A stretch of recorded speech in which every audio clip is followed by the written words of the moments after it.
Judah and the Lion. Judah, your new record's out. Where did you get music as a kid? Has it always been digitally, or did you ever go to a record store your whole life? Digital. I mean, I guess. Best Buy? Yeah. I mean, it was like Walmart. Did you ever buy CDs? Yeah, early on. I bought CDs from Target. But early on for you guys. Yeah, I mean, I guess Spotify and everything kind of started. You ever have Napster? Yes. We definitely had Napster. Okay. I just kind of wonder, because everybody now, even within a 10-year gap, has a different place where music started for them. Yeah. Because for me, it was, as a kid, I'm a little older than you, but it was tapes. And Tapes. Yeah, you buy a tape. And then from tape, I went to CD.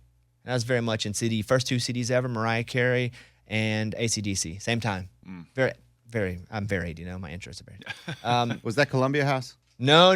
Columbia House had everything. You guys familiar with Columbia House? No. So they would send you like 10 CDs for a penny, and then they'd keep sending you CDs and charge you for real price. It was like almost like a scam. Dang, sounds like how much we get paid for streaming. That's true. It's the new Columbia House. That's correct.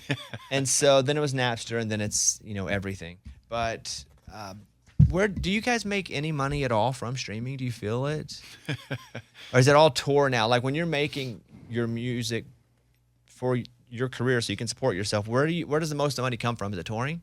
The Bobby Bones Show. Yeah, well, we pay nothing, so you guys are screwed. No, I mean, the pandemic honestly changed a lot for a lot of bands. Touring is so expensive now, just with after the pandemic, everybody kind of being out. But I think for us is like I don't know, like touring has always been like a mechanism for us to do what we love to do, which is play live music, and a lot of our records kind of warrant themselves to our live show. What about merch then? Is that where is that an income stream that's strong Honestly, enough? I don't really know how we make money. Okay, fair enough. Yeah. We just make the music, man. It just shows up somehow. You just keep making good music. Hey, so what's the difference? Because listen, I'm a fan. I listen to all your music. But every record, it feels like it has like a different message behind it, or some deep meaning, or at least in my knowing of you, one record you're like, I felt super passionate about this at this time. With this new record that's out now, what is kind of the central theme? So it's about the process of grief. I went through a pretty painful divorce. A lot of wild life stuff happening. A couple of people close with me lost their life to suicide, and I didn't really know how to grieve, to be honest with you. And so after the divorce, it kind of culminated into this like, hey, you have to either like process this or not. And so I learned a lot about the stages of grief, just the Kubler-Ross stages, which seemed to be pretty effective for me. I don't know what you just said, the Kubler-Ross stages? It's a Kubler-Ross is the author of these stages that we chose, which is denial, anger, bargaining, depression, and then acceptance. Did you learn were you dealing with it and you weren't familiar, you didn't know how to process it, but then you learned about this and then it helped? Correct. Yeah. And because I grew up an athlete, so like I wanted like give me a plan or a system to kind of heal my broken heart, essentially. And nothing was really working. And so I think once we kind of dove into the reality of like getting to the forgiveness and acceptance portion of what was kind of going on in my story, I think that was when I really, as we were writing the record, really began to heal and kind of unpack when I was in denial, didn't even know it, when I had these anger spouts, and I'm not really good at anger, and so like learning how to really accept all of these emotions that are happening at once was really difficult for me. So getting to write this record proved to be pretty healing. Did you feel like then as you were writing it, even the writing process was a bit different or vulnerable or darker, since this is definitely a difficult subject just in general?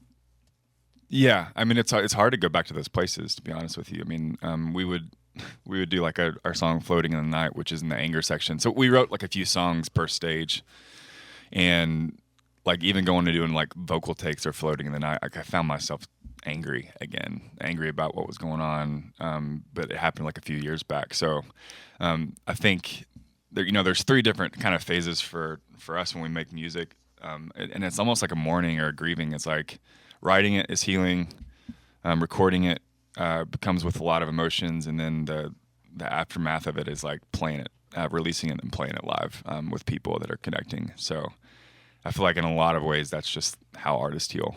There's like almost 20 tracks on the record, but you just said something. You said the different sections of the record. So are they broken up into different parts of of what you guys are doing? Yeah, so it's broken into each process of grief. So there's like 3 songs under denial, 3 under anger, etc., all the way through. So it kind of, the goal is like if somebody is going through their own version of grief, they lost a loved one, they can listen to this album and see our experience of how we wrote this and hopefully relate to it through their own story. I think that's, I'm There's like a song fascinated. called Denial. So I guess this is where I'm confused here. Like there's a song called Denial. There's a song called Anger. So those aren't just... Those are like instrumentals. Got Yeah, it. to kind of like really help break it up. Because I mean, like going back to what we were talking about earlier, like we love records. Like we love full conceptual art pieces that, you know, come with the full story. And we were like, to make this like really plain and simple for people when they're looking at it, if they buy a CD or a record or on wherever they're streaming music, they can see that, hey, these songs are about denial. These songs are about anger. You know, it's awesome to hear because a lot of people will relate, but also it's very difficult to do, especially early, because it's like, here are my guts. Have a look at them, everybody. You know, so I applaud you for that. I mean, the stuff that connects more than anything is whenever you feel like maybe this is too vulnerable, and then people go, I felt that too. They have a new record out. It's called The Process, which is out now, and I'm assuming the process is the process of grief, right? Yes. All the different parts of it. You know, the record feels like happy. It's still hopeful. No chance. Yeah. After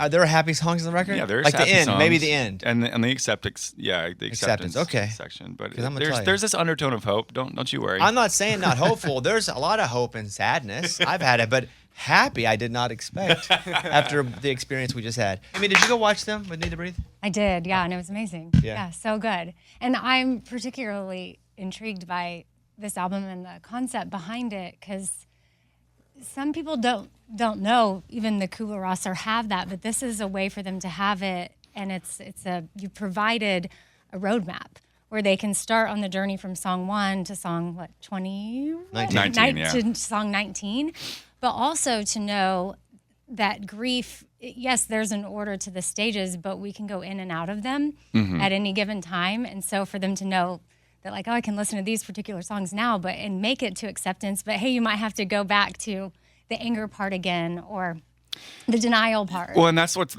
for me, that's what was so frustrating, is I was like looking for this step-to-step program to heal this broken heart. And the truth about acceptance is being able to hold all of those at once. Right. Because, you know, the first song, Denial, is about like, it's not linear. You know, you're going to wake up some days and you're going to be angry. You're going to wake up some days, you know, acceptance is about holding it all these emotions and saying, hey, I can hold these emotions and be okay with it and move forward. Yeah, I think it's beautiful. The double album Repressions for me, where you repress everything, repress all thoughts, Yeah. and just hold I'm it, good at that and too. then let it manifest itself physically in some way. So repression, that's my version. Yeah. Yeah. I had chronic back pain for 3 years because of that. Really? Yeah. And then I really was able to kind of like process my anger. And after I did that, and I yelled at a lot of people, some people in the room. It's okay. I forgive you. Dude, Yeah. I was at a traffic light. I didn't know, dude. He started screaming at me from the car. I was having some road rage too, for sure. But until I process it, you know, my chronic back pain left. So it's kind of wild how it all works like that. Okay, well, what happened there? So did you know that if you psychologically got yourself better, your physical body would get better, or did it just happen as a product and you went, oh, now that makes sense? It was, I mean, I really got into like the body keeps the score and the body knows the way. And ironically, mine and Brian's, both of our moms are therapists and counselors. My aunt is a professor at Tennessee Tech for the same thing. So we had a lot of great people in our corner, because me and Brian are not experts on this at all. We're storytellers. We love telling stories. But I think having those educated people to kind of lean on was super important. So as far as my back pain goes, it was like very obvious after this week where I really kind of dove into anger, screaming in pillows, like, you know, punching stuff that's more constructive, but like just letting out all of this rage that I had inside of me. That was when I fully was able to kind of get to the healing. Were you guys able to get away with anything as kids if your mom's a therapist? Like, what? You can lie about anything. They would know exactly what you're doing. Yeah, that's Or did you get better at it because you had to be better at it? Yeah, it was either one of the two. I'm not gonna mention which one. Look, everybody, the record's out. It's Judah and the Lion. anytime you guys put anything new out, you're always welcome to come by. It's kind of the standing rule with you guys. And Floating in the Night, which you played earlier, is that like the current single that you guys are putting out on? Is there a single you're So Long Dark Night is the focus track for the record, and Floating in the Night is actually doing super well, kind of organically right now, which has been super fun to watch. People really connect to that song. It's called The Process. And I got your whole tour schedule here. I'm going to come to all of them. Is that cool? Yeah, we would love that. Okay, cool. Jude and the Lion. Oh, yeah. And we got a little gift for you guys. I'm awkward with It's not gifts. that big of a deal, but. I need it to be a big deal, and I need to be awkward, so go ahead. That's a little baggie of. All right, this one's for something. the man himself. Let me say that as you hand this to, thank you. I'm awkward with the gifts. So they're out with Need to Breathe on the Caves World Tour. Go to judeandthelion.com. And then their headlining tour kicks off October 4th. The Process Tour, same thing, judeandthelion.com. And they're all in all the cities that we're in here. Okay. Well, we get gifts too. Oh, it's A We got some vinyl. vinyls. this is Nice. good. See, this For you is guys. actually a need because I wear you guys' other hat Thank you, man. all the time, and I only have a black one. Did you guys know that? You see me wearing your hat all the time? Yeah. Yeah, okay. Yeah, we knew. And I only have a black one, so now, it's got my name on it. Look at this. Oh, nice. Oh yeah, Wow. yeah. So now people can be like, oh, I like your hat, but I hate you. That's you? I hate your show. No, thank you. Thank you very much. This logo is, where did this come from? So that kind of originated from our record, which is the first time you had us on Pep Talks that we got to talk about. And then it kind of became like our band's kind of symbol. Everybody always asks, like, hey, what's that logo? And I'm like, I made it up. I say Judah Line. But no, it's one of my favorite hats, so I You appreciate can you getting rid of definitely. it. Yeah. As you've worn it, we've had some of our fans be like, Bobby Bones was rocking your hat. It's like, that's sick. Yeah, you guys went to a whole new level of fame. Yeah. Congratulations. There's a little bit of manipulation in there too for us. Of course, all right. And here you go. I got you a free tattoo session with. He's gonna do Bobby Bones as my homeboy in your neck. Okay, so it'll be gotcha. good. Yeah. All right, Judah and the Lion. The Process is the record. Good to see you guys. Good to see you. Thanks for having go us on. see them on the road. It is an amazing live show. And there they are, Judah and the Lion. Nice job. Thanks, y'all. It's a Bobby Bones show.